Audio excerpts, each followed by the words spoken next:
오늘, 내일, 모레 오전까지 여기 뱃셀 설계 및 제작에 대한 이해에 대한 강의를 맡은 양근석이라고 합니다. 반갑습니다. 그래서 오늘 제목이 뱃셀 설계 및 제작에 대한 이해입니다. 컨텐츠를 보면요, 오늘 설명을 어떻게 드릴 거냐면, 먼저 이 뱃셀에 대한 기본적인 내용에 대해서 한번 보고요. 그 다음에 뱃셀을 사이징하는 거, 압력용기인데서 이제 기본적인 우리 프레저 뱃셀에 대해서 사이징을 어떻게 하는지 아주 기본적인 부분에서 보겠습니다. 그 다음에 이제 저기는 이제 공정, 약간은 저 프로세스 설계 쪽이겠죠, 이제. 그 다음에 이제 스트렝스 캘큘레이션 쪽, 그러니까 이제 미케니컬 설계 쪽에 대해서 한번 설계 쪽을 내용을 보고요. 그 다음에 이제 인터널, 주로 이제 타워 쪽이죠. 타워 인터널에 들어가는 것들이 어떤 것들이 있는지 또 뭐 그런 걸 확인하겠습니다. 뱃셀, 그 다음에 이제 아마 이제 5번, 6번은 내일하고 모레 진행될 것 같은데, 뱃셀 제작 및 용접의 이해, 그리고 변형, 결함에 대해서 보겠습니다. 그래서 오늘은 가능하면 이제 설계 쪽에 대해서 미케니컬 설계까지도 한번 쭉 다 간단히 내용을 보도록 하고요. 그래서 오늘 인터널까지 볼 계획으로 있습니다. 자, 인트로덕션에 들어가서 보겠습니다. 자, 우리가 이제 압력용기, 뱃셀 그러면 잘 아시죠? 뭐 아시는 분들도 많이 있겠죠. 뭐 사실 압력용기에 대한 코드는 상당히 레귤레이션, 로우 상당히 많습니다. 뭐 각 나라마다, 그리고 전 세계적으로 가장 많이 사용되고 있는 것은 ASME, 미국의 American Society of Mechanical Engineer, 그래가지고 미국 기계학회에서는 ASME 코드가 가장 많이 사용이 되고 있습니다. 미국 그 코드가 이제 한마디로 거의 전 세계에, 그래서 그냥 제 감으로 보면 스탠다드처럼 코드로서 이제 압력용기를 제작하는 어떤 기준, 법규처럼 사용하고 있는 게 아마 한 포션이 한 60, 70%는 되지 않을까 싶어요. 나머지는 PED, 각 나라마다의 그 코드. 우리나라도 있습니다. 우리나라도 분명히 KS라는 코드가 있고요. 그래서 그게 적용이 되고 있죠. 근데 이제 국내 법규에 따라서 하게 되면 적용이 되고, 보통은 이제 ASME 코드로 해서 스탬핑을 받거나 그러면 이제 국내 법규에서도 인정을 하는 이제 쪽이 많죠. 일부 조금 더 스페시픽하게 요구하는 리퀘어먼트가 있긴 합니다만은. 그래서 뱃셀에 대해서 보면 이렇게 크게 이렇게 나눠봤습니다. 그래서 기능별로, 형상별로, 제작 방법별로, 사용 환경별로 보면, 우선 기능별로 보면 여러 가지가 있습니다. 여기에 더 많이 있습니다. 그냥 제가 생각난 것만 적어봤어요. 탱크, 스토레이지 탱크, 저장하는, 스토레이지하는 탱크. 그 다음에 오늘부터 하게 될 이제 뱃셀 쪽, 뱃셀에 대한 것도 있고, 이 뱃셀 안에는 상당히 또 이제 많이 들어갑니다. 여러 가지가 들어가죠. 뱃셀, 타워, 그죠? 그 다음에 또 아주 소형 리액터, 반응기, 이런 것들 다 뱃셀로 취급을 합니다. 그 다음에 이제 열교환기. 오늘 이제 요번에 이제 열교환기까지 들어가지는 못합니다. 그래서 열교환기 싹 뺐어요. 아예 싹, 거의 언급도 안 했습니다. 열교환기는. 왜냐하면 열교환기는 또 하나의 아마 여기 안에도 과목이 있을 것 같은데, 열교환기만 가지고도 상당히 많은 시간에 대해서 설명을 해야 되기 때문에 열교환기는 싹 뺐습니다. 기능별은 그렇고요. 형상별, 생긴 모양별로 보면 실린더리컬, 우리가 가장 많이 쓰는 그 원통형이 가장 많이 사용을 하고 있죠. 스피리컬, 구형. 그죠? 압력용기에서 기계 공학을 전공하셨으니까 우리 과목이 어디 나올까요? 우리 정력학, 재료역학, 고체역학, 이런 거, 재료역학이나 고체역학에 보면 이제 이런 저 부분에 대한 얘기들이 나올 겁니다. 그래서 압력을 가장 효율적으로 받을 수 있는 거. 압력이라는 건 그렇죠. 압력 용기. 압력이라는 거는 이런 면에, 그죠?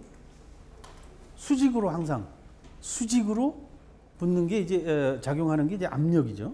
압력이다 보니까 가장 그 압력을 효율적으로 받아들일 수 있는 거 원통형과 그 다음에 더 좋은 거는 이제 구형이죠. 구형 압력 용기가 동일한 압력으로 봤을 때는 thickness나 이런 게 얇아지면서도 그 압력을 다 받아줄 수 있는 게 가장 이상적인 그게 이제 스피리컬 구형 압력 용기죠. 코니컬, 그죠? 콘처럼 생긴 거. 넌 서큘러. 응? 꼭 원통형이 아니라 사각, 직사각형이라든가 뭐 정사각형형 이런 것도 있습니다. 호리존탈, 버티컬 뭐 이거는 그렇고요.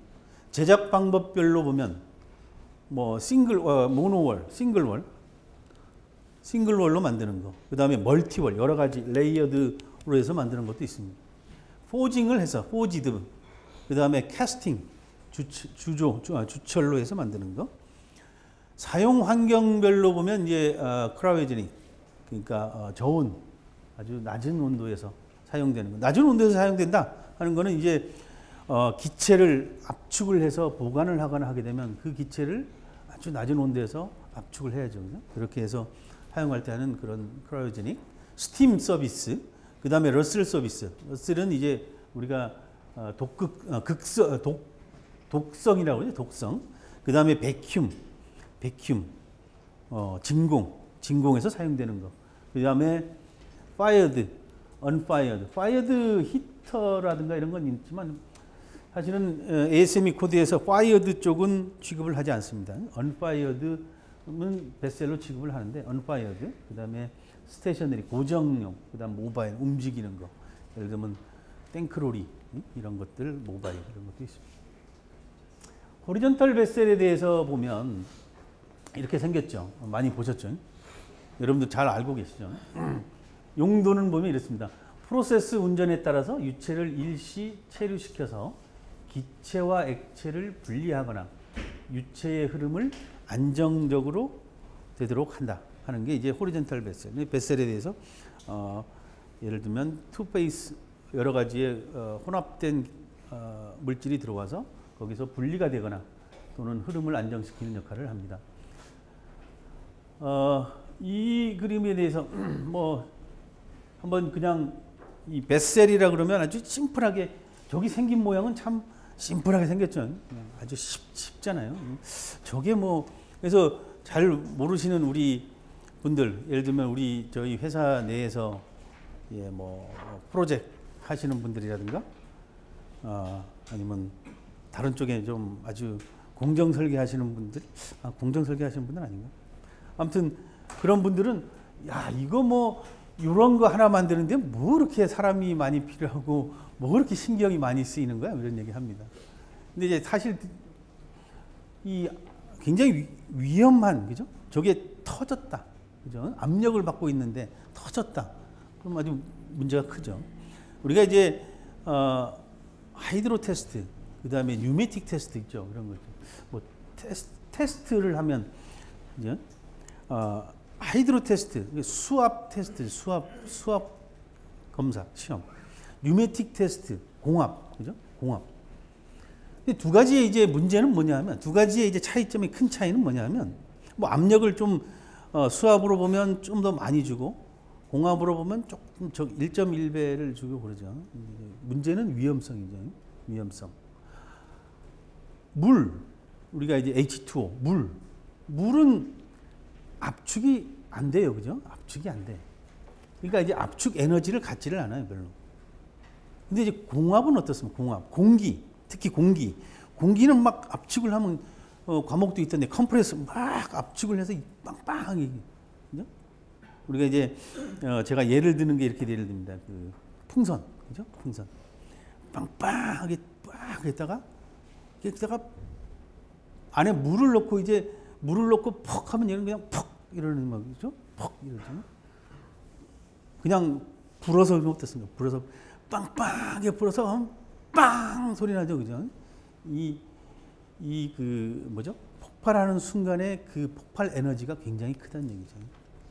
자, 자, 그래서 이렇게 생겼습니다. 여기 호리존탈 아주 심플한 거에 달리는 달라붙는 것들입니다. 달라붙는 것들 보면 쉘이 있고 요 바깥쪽에 있는 요거를 바깥쪽 원통을 쉘이라고 그러고 그다음에 요쪽 양쪽 끝에는 헤드라 그러고 그다음에 노즐이 있고 이렇게 그다음에 벤트 노즐이 있고 인넷 노즐 그다음에 여기다 디스트리뷰터 이렇게 디스트리뷰터를 설치를 하고요. 인넷에 들어올 때 이게 분사되도록 하는 거. 데미스터가 있죠. 예를 들면 데미스터는 기체가 쭉 나가는데 어떤 물방울, 리퀴드 성분이 있는 거를 이 데미스터에서 보통 잡아서 떨어뜨리는 그런 역할을 합니다. 못 나가게.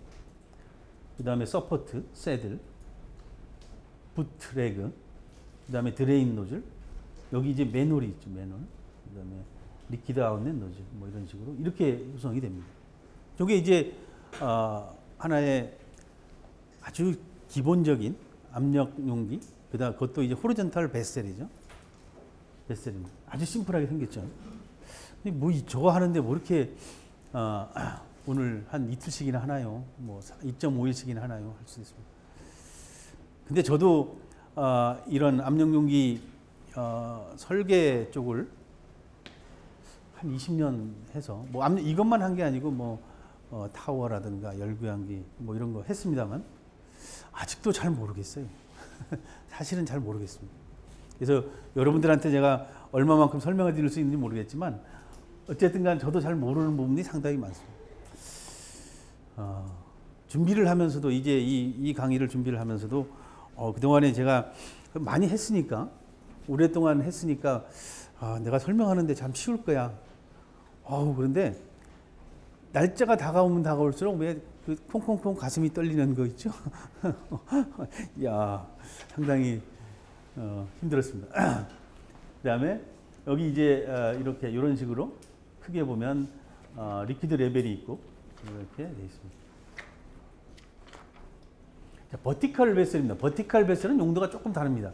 이 내부에 솔트라든가 샌드, 크레이, 데스칸트 등의 충진물이 들어 있어서 유체의 체류 시간을 연장을 시키거나 접촉 면적을 크게 해서 유체 내에 포함된 수분, 불순물 등을 걸러내는 역할을 합니다. 이게 이제 어떤 같은 호리존탈 베슬하고 비슷한 부분도 있습니다만 그 용도에 따라서 어떤 거를 걸을 거냐 또 안에 들어가는 이게 베이퍼냐 리퀴드냐 이거에 따라서 호리존탈하고 버티칼에 대한 구분을 합니다.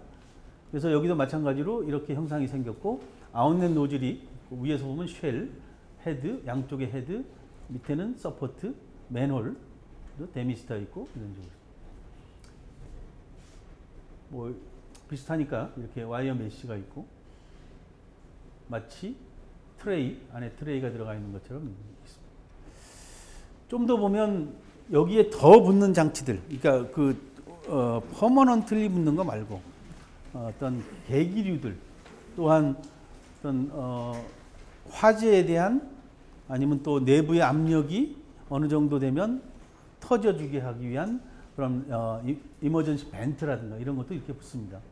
크게 보면 이렇게 플레임 어레스터가 붙고 이머전시 벤트도 붙고 또 파이핑들도 이렇게 막 붙죠. 사이트 글라스도 있을 거고 또 뭐 옆에 펌프도 있어서 얘 안에 있는 거를 빼서 넘겨주는 펌프도 있고 그러다 보니까 얘 하나만 보면 아주 심플하죠. 얘 하나만 보면 심플합니다. 그런데 저기에 달라붙는 것들, 예를 들면 파이핑 이런 것들은 사실은 파이핑에 의해서 생기는 로딩, 그죠? 여기 해석을 하시네요. 파이핑 로딩, 익스터널 파이핑 로드. 그다음에 펌프로 인해서 저기에 어떤 진동이 가해진다, 그죠? 펌프는 계속 돌잖아요. 돌면서 그게 진동이 연결이 되기 때문에 진동이 되는 그런 어떤 퍼티그, 그죠? 사이클릭 서비스나 이런 거에 생기는 퍼티그. 뭐 이런 것 때문에 상당히 이게 골치 아파진다기보다는 해석에 상당히 많은 노력을 필요로 합니다.